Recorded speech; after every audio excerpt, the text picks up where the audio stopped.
Well, welcome back to 7 Gateways to More Purpose and Joy. And my name is Paul Boehnke, and this is the 4th episode. And we're talking today about the 3rd gateway, which is sometimes called the rationalizer. Now, as you recall at the end of the last video, I talked a little bit about how this 3rd gateway is the beginning of the anabolic levels of energy. Now, like most of the levels, there is actually a combination of anabolic and catabolic energy. In this case, it's about 60% anabolic and 40% catabolic. Now, although the primary energy here is anabolic, you will see as we talk a little more about how this level shows up in people's life that there is definitely some catabolic energy lurking underneath. But because this level is primarily anabolic, it looks and feels very different from these first 2 gateways that we've already talked about. Let's take a look again at the energetic self-perception chart. You'll see that this 3rd gateway is in the middle ring of the chart. Now, what was the big word self right in the center of the chart? It is now transformed into self-mastery. And ego? That's changed to strong ego. This reflects the fact that beginning with this 3rd gateway, people are now able to see more perspectives than simply their own. With these anabolic levels, people are able to see the perspectives from other people's point of view. And being aware of and recognizing these points of view of others, well, this begins to fill out the picture of how we perceive our circumstances more fully. Do you recall that exercise we did in the first video with the 3 fingers in the side? And how that experience of catabolic energy was a bit like wearing blinders. It kept your attention focused on things that really weren't very helpful and didn't allow you to see the range of possibilities that were actually available. Well, as we begin to experience more anabolic energy, those blinders begin to come off, and our view of the world becomes much broader, much wider, and we become aware of the greater number of possibilities that are actually out there for us. You'll also see that the word needing has become having. The first 2 gateways are characterized by a feeling of scarcity. And because we think there's not enough to go around, we have to fight for what we need in level 2. And at level 1, because we feel like a victim, we feel as though we just don't have what we need. There's this constant sense of lack, of grasping, of desperation, and needing. In these anabolic levels of levels 3 through 5, we no longer have such a sense of scarcity. We have a greater sense of abundance. We no longer need things because we have this feeling that the world has our back, and everything that we need in the moment, we already have. And that leaves us free for having instead of needing. But what's one of the really interesting things about the switch from needing to having is how it shows up in our relationships with other people. Have you ever had an encounter with someone who really needed something from you? They were wanting you to provide something that they needed. What did that feel like? Often, you may have felt a sense of pressure that they were trying to get something from you. You may have felt a little bit manipulated. And if you're going to be really honest with yourself, you were probably a bit less inclined to actually give them what they wanted because of this sense of needing. And because of that, you can see how our perceptions of the world, whether or not we need something, actually creates our experience. This other person's needing of something from you actually made you feel less inclined to give it. And so this other person had a much more difficult time actually obtaining what they felt that they needed. That's how it's interesting, how the sense of needing and the sense of having has such a huge change and has such a huge effect on our relationships. And you can begin to see how an anabolic approach of having rather than needing creates a huge change in the way we relate to others and how they feel about us. Now, as we become increasingly aware of other points of view, other possibilities, our unconsciousness becomes awareness. We no longer are reacting in a knee-jerk way to circumstances, but with level 3, we are beginning to be able to respond from an aware frame of mind. We feel like we have some choice in how to respond. And, as you'll see, we've moved past the place of having very little or no faith in anything or anyone around us to a place that we have increasing faith in the world around us. And as we become aware of greater possibilities and opportunities, we feel as though the universe is a relatively safe place. We feel that we're able to put increasing trust in others and our surroundings, and that the outside world isn't nearly as dangerous as it seems in level 2. The core thought associated with this level is responsibility. And at this gateway, people are able to see their role in their circumstances and accept responsibility for their part in it. They take responsibility for their thoughts, their emotions, and actions, and they know that what they think, feel, and do, well, that is up to them, not anyone else. The core feeling at this level is forgiveness. People with predominant level 3 energy, well, they may still blame others, just like in the first 2 gateways, but they can rationalize other people's behaviors in order to forgive them. And that forgiveness releases catabolic energy. But this is the interesting thing about forgiveness. For although it feels so much better than conflict, and it does indeed release the catabolic energy from level 2, it also means, however, that we are making judgments. If we have someone to forgive, that means that we think something they have done is wrong. We are deciding that something is good or bad, right or wrong. And that is how we can experience that black and white thinking that is so prevalent in that second gateway.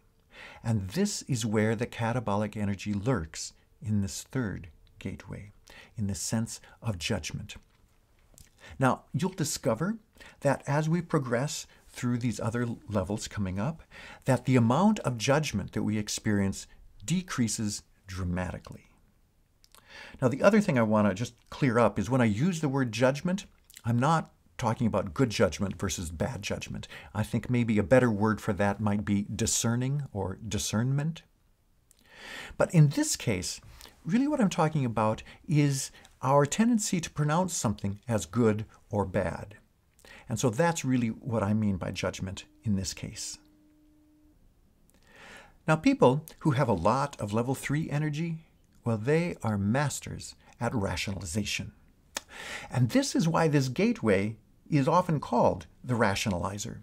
Because people with this energy, well, they're able to motivate themselves and others by finding ways to cope with situations, to release, to forgive, to tolerate, to compromise, and really to explain away any feelings of resentment or disappointment or other burdens. And this will then encourage cooperation and productivity. And this is why the result or action at this level is cooperation. Now, if you recall from the last video, I summed up the first 2 levels sort of in a single sentence. The first level, the victim thinking level, was summed up as, I always lose. And the second gateway, which is characterized more by conflict, is, I win, therefore you lose. Well, if we were to have that similar sentence for this level 3, it would be more like, I win, and hopefully we can find a way for you to win as well. The focus of this level is on the person experiencing it to get their win first. Hopefully, they can find a way to help you win as well. But this person experiencing this third level of energy, their focus really is on getting their win first, meeting their agenda first, achieving their goals. And they know that it's going to be much easier if they can also help the other person get their win too. Now, as I said earlier, rationalization, that is the tool of choice for people in this third perspective. They find ways to rationalize thoughts and behaviors and experiences as a coping mechanism. They might feel unfulfilled or disappointed because, things just didn't turn out the way that they had hoped in life. But using this rationalization, they are able to release that disappointment by justifying the outcome. At work, they may rationalize conflict with others in order to be able to maintain the peace, which is very important to people at this third gateway. And this rationalizing also helps them to continue to be productive. They might actively seek to repair damaged relationships and conflicts with others. And another way people release catabolic energy at this gateway is through toleration. Instead of fighting against things that may be out of their control, they decide to simply tolerate them. And by tolerating, they avoid the conflict and they maintain a sense of peace and calm. And though this toleration does make it possible to move past a problem, it's also covering up frustration, disappointment, and anger, which lurks beneath. And this is another way that the catabolic energy remains present at this third gateway. But toleration, that is a clear sign of this third level of energy. Now, you can see this third gateway in many managers in the business world. They have goals that they need to meet, often maybe handed down from their own superiors. And they know that to meet those goals, they need the help of their staff. They cannot do it all alone. And so, although they are working very hard to achieve their own goal first, they realize that if they can help the people on their team have a win as well, then they will get the cooperation they need to finally reach the goal that their superiors have put down. The manager needs to find a way of getting his or her team to cooperate and work together in order to achieve that goal. And the skills of rationalization, toleration, and forgiveness all help to realize any conflict that might be going on with a group. And that makes it possible for everyone to continue working and being productive. And then to encourage them even more, the manager at level 3, they do their best to help each person on their team find their own win in the process. Always keeping in mind, of course, that the manager's win is of primary importance. And for this reason, it then becomes kind of easy for the manager to become a bit manipulative. They might make promises in order to get that cooperation, promises that, come more from the head instead of the heart. Now, clearly, the whole team will get much better results through the cooperation of level 3 than through the conflict of level 2. And the difference in how these two approaches feel between levels 2 and level 3 is huge. In relationships at this gateway, there's a certain dance between the partners. And although each understands their roles, they really don't understand the other person, and so they want to fix them. And you can see that this is where judgment begins to creep in again, because if you have the sense of needing to fix someone, then that implies that you're judging something as they're doing as being wrong. Now, as we've talked about before, none of these gateways is better or worse than another. They all have advantages and they all have disadvantages. The advantages of this third gateway, when you're experiencing this energy, you're not likely to allow other people to get in your way. You are going to accomplish the goal that you have. You won't stop until you get what you want. And you have the ability to block, avoid, or release the negativity of others. And because you're seeking cooperation, you're usually pretty good at engaging with other people.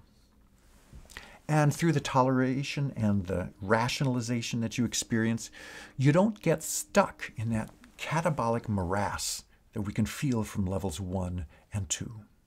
The disadvantages, of course, of this level is that, well, you could become a bit manipulative, self-concerning, and your promises may not be given from the heart, but from the head. And when that happens, the people around you, they'll feel it, and they'll know. And when they do, they're likely to hold something back because they're not sure you can be completely trusted. So, what are some of the circumstances in which you experience level 3 energy? And how does level 3 energy show up for you? What is it that you tolerate? What is it that you rationalize? And what triggers your level 3 energy? Now, if you're wanting to move out of this third gateway, there are a couple of things that you can do. First, you need to move away from your head and toward your heart. You need to be able to see if you can feel what other people may be feeling. And instead of taking things personally, which is pretty characteristic of levels 1 and 2, you can then begin to look past that and ask the questions why someone behaved the way that they did. You can ask the question, what do they need? Well, that's the third gateway. Hopefully, you can see how this level feels very different from the first two. We no longer feel like a victim, nor do we find ourselves constantly engaged in conflict. And the anabolic energy of this third gateway, well, it is beginning to open our eyes to all the perspectives around us. It is removing those blinders that catabolic energy gives us and opens us up to all sorts of opportunities that we were not able to see from those first two gateways. Now, in the next episode, we'll look at the fourth gateway, sometimes called the caregiver. And remember, if you are interested in finding out how these different levels of energy show up in your life in specific ways, you can take the Energy Leadership Index assessment. And I've included a link with each of these videos so that you can sign up to do that and to find out more information about it. And I encourage you, if you're at all interested, to click that link and just learn a little bit more. You might decide this is something that you would like to really bring into your own life and find out exactly how these gateways show up for you. Well, thanks again for sticking with me through this video, and I look forward to talking with you in the next.